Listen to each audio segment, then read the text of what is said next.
What do ancient skulls from Mexico and California tell us about the first Americans? Buckle up, because the history of the Americas is being rewritten. Long before the rise and fall of the Maya, ancient hunter-gatherers explored and conquered the continent. The peopling of the Americas remains one of the most contested and captivating subjects in the study of human origins. At the heart of the controversy is a fundamental mystery. Why do the earliest human skeletons in the Americas look so dramatically different from modern Native Americans? Naya's skull had the face and head features one would expect of the earliest Americans. The earliest American skeletons have longer, narrower skulls than modern Native Americans, and smaller, shorter faces. In fact, the earliest Americans more closely resemble modern peoples of Australia and the southern Pacific Rim. The discovery of Naya and the analysis of other early skulls from Quintana Roo has revealed something else as well. The earliest Americans were not a homogeneous group. Instead, there was significant cranial diversity among them. Some resembled Arctic populations, others Europeans, some East Asians, and some Southeast Asians. As anthropologist Mark Huber notes, if the first Americans represent a single population, you'd expect them to look like the same. These individuals don't. In fact, these ancient individuals, sometimes called Paleo-Americans, exhibit cranial features more reminiscent of Australo-Melanesians and early Southeast Asians than of the rounder-faced populations seen in present-day native groups. Could they be the missing links in the peopling of the Americas? The discovery of Naya, a near-complete skeleton of a teenage girl found in a submerged cave in Mexico's Yucatan Peninsula, has become a pivotal piece in resolving this long-standing debate. Her DNA shows clear links to Native Americans, yet her skull tells a different story.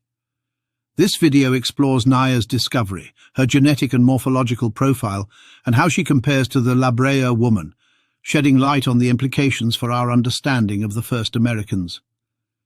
In an interview, anthropologist Dr. Silvia Gonzalez said, "The new results are important because they question the traditional model for the peopling of the Americas with one single and homogeneous Paleo-Indian population migrating very fast from Beringia to Patagonia after 12,000 years ago. According to the study, the results indicate that at least two morphologically different Paleo-Indian populations were coexisting in the Americas between 12,000 to 8,000 years ago." Dr. Gonzalez continued, "The skeletons may indicate that either more than one group of humans originally reached the American continent from different geographical points of origin, or that there was sufficient time for a small group of early settlers living in isolation to develop a different skull morphology. In either case, the early settlement history of the Americas appears to be more complicated and may date back thousands of years earlier than commonly believed, according to the new morphology data." Deep in the flooded cave system near Tulum, divers discovered the skeletal remains of a teenage girl in a vast, lightless chamber they named Hoyo Negro, Spanish for black hole. Alongside her were the fossilized remains of Ice Age megafauna, saber-toothed cats, ground sloths, bears, gomphotheres, and more. The unique preservation conditions of the underwater environment created a natural time capsule, not unlike the famous La Brea tar pits in Los Angeles, where another enigmatic early Native American woman was found. The La Brea woman, discovered in the early 20th century in the tar pits of Los Angeles, offers a critical comparison to Naya. Dated to between 9,000 and 10,000 years ago, she lived several thousand years after Naya, yet her skull retained many of the same Paleo-American features. Like Naya, she had a dolichocephalic vault, pronounced facial projection, a receding chin, and a low forehead. These traits place her firmly in the Paleo-American morphological tradition, even as other populations in North America began to exhibit more traditional craniofacial forms. La Brea woman's DNA has not yet been successfully extracted, so we do not know her haplogroup. But given her age, morphology, and geographic location, it is likely that she too belonged to the same Beringian-derived population as Naya.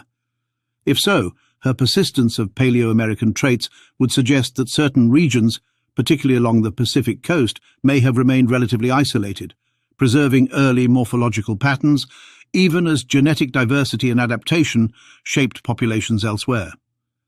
The similarities between the La Brea tar pits and Hoyo Negro add another layer to this comparison.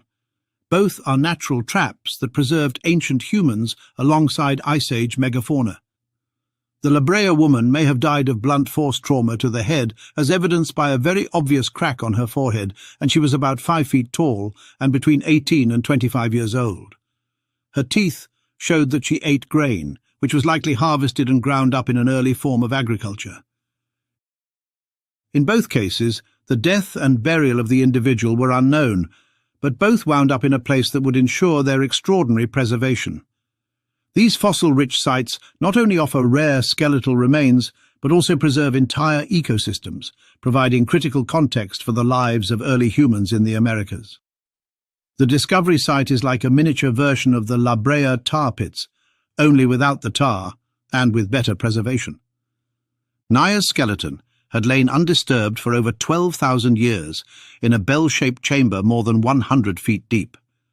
The cave had once been dry, but as glaciers melted and sea levels rose at the end of the last ice age, it filled with water and preserved what is now the most complete Paleo-American skeleton ever discovered.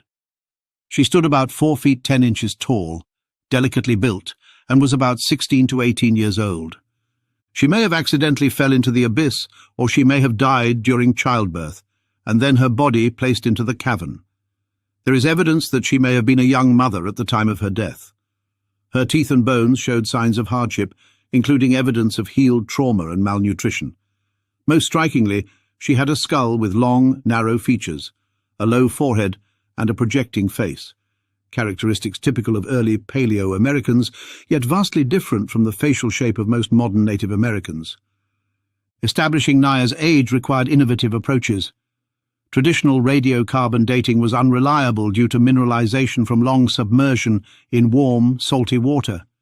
Instead, researchers turned to uranium-thorium dating of calcium carbonate flowstones that had formed on top of her bones, establishing a minimum age of 12,000 years. Meanwhile, radiocarbon analysis of her tooth enamel yielded a maximum age of about 12,900 years. Taken together, these dates placed Naya firmly in the terminal Pleistocene, at the very edge of the last glacial maximum. Individuals from 9,000 or more years ago have morphological attributes distinctive from later Native American peoples.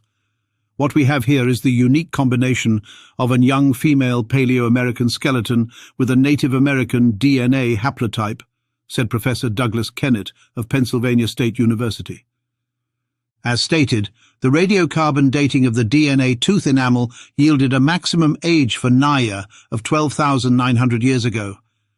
Unfortunately, we can't rule out that the tooth enamel is contaminated with secondary carbonates from the cave system, but we remove potential contaminants using standard techniques, Professor Kennett stated. We consider this a maximum age, and when combined with the uranium-thorium dates from the adhering speleothems, we argue that the skeleton dates between 12,000 and 13,000 years ago, so she is well placed as a Paleo-American, he concluded. This timing is crucial. Naya lived during a period when humans had begun to fully explore and colonize the American continents. Her remains are among the oldest ever found in the Americas and provide a unique window into the genetic and morphological diversity of these pioneering populations. Nonetheless, Paleo-native North American skulls, dating to 8,000 to 12,000 years, have also been found in Washington State, Idaho, California, Oregon, Florida, Nevada, Montana, Colorado, and Texas. The most startling aspect of Naya's remains is the disconnect between her morphology and her DNA. Her skull, with its dolichocephalic shape, the scientific term for long-headed, low forehead and prominent face, does not resemble modern Native Americans, who generally have broader, rounder skulls with flatter faces. Instead, her features recall those of early Southeast Asians, Australo-Melanesians, according to some anthropologists in Mexico and the United States. This resemblance fueled long-standing speculation that the earliest Americans may have come from a different source population, perhaps even an entirely different migration route, than later Native Americans. However, mitochondrial DNA extracted from Naya's molar told a different story. She belonged to haplogroup D1, a lineage derived from Beringia and shared by modern Native Americans. This genetic signature confirmed that she was part of the same population that gave rise to indigenous peoples throughout the Americas. Her morphology was ancient and divergent, but her ancestry was not foreign. She was pure Native American. So Naya is a missing link, filling in a gap of knowledge we had about the earliest Americans and modern Native Americans. This discovery showed, for the first time, that the Paleo-American cranial type was not indicative of a different origin, according to some researchers. Rather, it represented an earlier phase in the evolutionary history of Native American populations, a phase that later underwent significant morphological change. This degree of morphological variation has important implications. It suggests that different groups entered the Americas over time, potentially from slightly different source populations, or that once here, small groups underwent rapid evolutionary shifts due to genetic drift, founder effects, and local environmental adaptation. Morphology is a product of both ancestry and adaptation, and it can shift relatively quickly when populations become isolated or experience new ecological pressures. Yet despite this variation in skull shape and facial features, the genetic data consistently point to a common origin for these early groups in Beringia. The differences between Paleo-Americans and modern Native Americans then are best understood as evidence of an evolutionary process within a single lineage, not as signs of separate migrations or entirely different ancestries. The transformation from Paleo-American morphology to modern Native American features likely occurred gradually over thousands of years. As populations spread across vast distances and adapted to new environments, natural selection and gene flow would have shaped their physical traits. For example, in colder northern regions, flatter faces and lower nasal projections may have conferred advantages, as these reduce heat loss from exposed tissue. Meanwhile, cultural practices such as diet, climate, and cranial binding in some regions may also have influenced head shape. Over time, the distinct long-faced Paleo-American look gave way to the rounder, broader skulls we associate with modern indigenous populations. But the underlying DNA remained consistent, revealing deep continuity amid surface change. This evolutionary dynamic is not unique to the Americas. Similar patterns are observed in Europe and Asia, where early human populations displayed different morphology from their modern descendants. The transition from archaic to modern is rarely abrupt. It is a story of gradual change within connected populations. The case of Naya and her comparison with the La Brea woman supports a revised narrative of the peopling of the Americas. Rather than a single rapid migration of a uniform group, it now appears more likely that multiple waves of culturally and morphologically diverse humans entered the Americas over thousands of years. Some followed coastal routes, skirting glaciers along the Pacific Kelp Highway. Others may have entered later via interior land corridors as the ice retreated. These groups shared a common ancestry in Beringia, but their isolation, adaptation, and cultural differentiation gave rise to the rich diversity observed in Paleo-American skulls. Over time, this diversity diminished, not because one group replaced another, but because evolutionary pressures converged on a more unified morphological type. The discovery of Naya has closed a major gap in the story. She proves that the earliest Americans, despite looking different, were genetically continuous with modern Native Americans. They were not outsiders, they were ancestors, but may have also been relics of an earlier migration. European skulls from 10,000 years don't look like modern Europeans, so in reality, this is not such a mystery. The debate over the first Americans is far from over, but the discoveries of Naya and the La Brea woman provide essential clarity. Together, these two women, separated by thousands of years but united in ancestry, show that early American populations were diverse in appearance but genetically connected. They force us to move beyond simplistic models of migration and embrace a richer, more complex story of human dispersal, adaptation, and continuity. Thus, Naya is no outlier. She is a testament to how ancient DNA and careful archaeological work can bridge the gap between bones and identity. Her long, narrow skull once seemed to challenge the prevailing theories of Native American origins. But now, Paired with her mitochondrial DNA and the context of other Paleo-American finds, she reveals a story of shared lineage and deep time. The La Brea woman likewise offers a powerful reminder that the Paleo-American morphology did not disappear overnight. It lingered, particularly along the coasts, where isolation could preserve ancient traits. If her DNA were ever recovered, it would likely confirm what her face already suggests. She and Naya walked the same path into history. As more skeletons are unearthed and more genomes sequenced, the picture of the first Americans will become clearer. But thanks to Naya and the La Brea woman, we already know this much.